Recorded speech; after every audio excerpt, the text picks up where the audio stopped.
Nous savons tous, parce que nous le vivons dans la douleur, que le terrorisme est une forme de criminalité inédite. Elle est inédite à cause de son mode opératoire éclaté, par lequel il s'attaque indistinctement à des victimes civiles, mais également à des représentants des gouvernements. C'est une forme de criminalité inédite également parce qu'elle est imprévisible, mais aussi parce qu'elle s'associe les formes ou les techniques les plus développées des communications modernes. Et c'est ce qui la rend particulièrement vulnérable. Mais nous savons aussi par ailleurs que le terrorisme ne menace pas de la même manière des États qui sont fondés sur un mode de gouvernement démocratique que des États dictatoriaux ou des États qui ont une forme d'accès au pouvoir et une forme d'exercice du pouvoir qui n'associe pas les citoyens. Et ces États sont évidemment les plus exposés. Pourquoi? Parce qu'il n'y a pas ce sentiment de solidarité d'abord entre les citoyens eux-mêmes, mais également il n'y a pas un sentiment d'appartenance à cet État, et il n'y a encore moins pas de sentiment de solidarité entre les gouvernants et les gouvernés.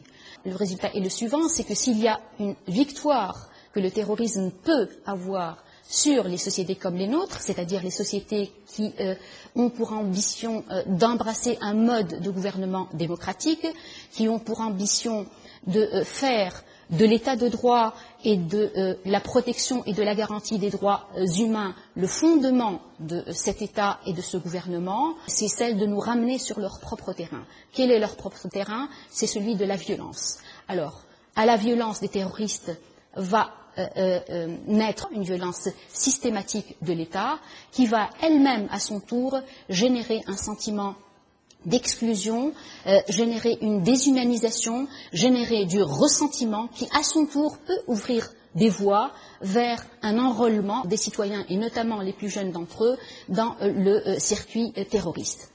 Du coup, quelle attitude peut-on avoir face à cette nouvelle menace?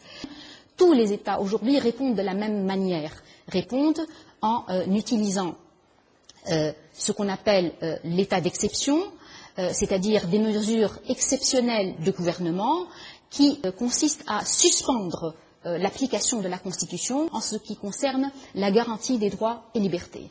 Donc l'état d'urgence, l'état d'exception est aujourd'hui le mode le plus répandu, le plus étendu de réponse ou de réaction aux attaques terroristes. Le problème que pose cette solution, c'est le suivant. L'état d'exception ou l'état d'urgence, comme le montre sa dénomination, est par définition une réponse qui ne peut être que temporaire. Elle ne peut pas s'inscrire dans la durée, parce qu'on ne peut pas suspendre dans un État démocratique de manière pérenne l'ordre constitutionnel. On ne peut le suspendre que de manière temporaire pour gérer une crise qui est elle-même temporaire. Or, le terrorisme ne semble pas être malheureusement aujourd'hui un mouvement temporaire. C'est un mouvement qui s'inscrit dans la durée, c'est un mode de confiscation du pouvoir qui s'inscrit dans la durée et, plus vicieux encore, c'est un mode de confiscation du pouvoir qui ne semble pas du tout être gêné par un système d'où les droits et libertés sont totalement absents.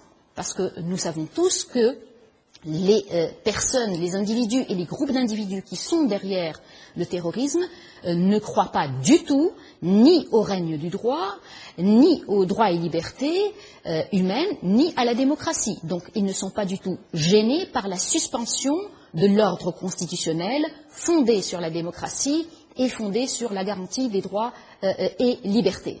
Donc c'est un petit peu comme si on facilitait la tâche aux terroristes en habituant le citoyen à un mode de gouvernement d'où les droits et libertés sont totalement absents, parce que dans le mental des terroristes, le jour où ils vont s'installer dans ces sociétés, le jour où ils vont accéder au pouvoir ou obtenir le pouvoir, ils vont trouver un tissu social qui est totalement habitué à une absence totale des droits et libertés, et donc ils vont pouvoir instaurer leur mode de gouvernement comme ils l'ont toujours souhaité. Quelle conclusion on peut tirer de tout cela? Le traitement exclusivement sécuritaire du terrorisme ou la confrontation au terrorisme dans une posture exclusivement sécuritaire n'est pas du tout la solution. Pour des raisons relatives à la temporalité du terrorisme et à la temporalité du mode exceptionnel de gouvernement, mais pour des raisons aussi relatives au fait que la démarche sécuritaire est un petit peu comme un traitement symptomatique d'une maladie. Il faut appuyer les mesures sécuritaires par des mesures de fond qui travaillent sur le tissu social, qui travaillent sur la solidarité sociale, mais aussi qui travaillent sur l'inconscient collectif, mais également la conscience collective et pas uniquement l'inconscient collectif, pour amener les citoyens non pas à appeler l'État à intervenir ou à adopter une posture exclusivement sécuritaire, mais les pousser également à revendiquer ou à demander à ce qu'il y ait des institutions qui, elles, soient garantes des droits et libertés, donc demander à l'État à ce qu'il résiste à la tentation violente face à la violence terroriste.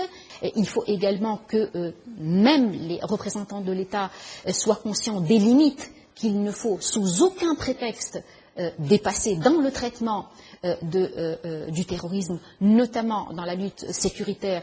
Et lorsque je parle de la limite qu'il est inconcevable, qu'il est inacceptable de dépasser, je parle de la torture comme étant un moyen de lutte contre le terrorisme. Il n'y a aucune justification possible de la torture.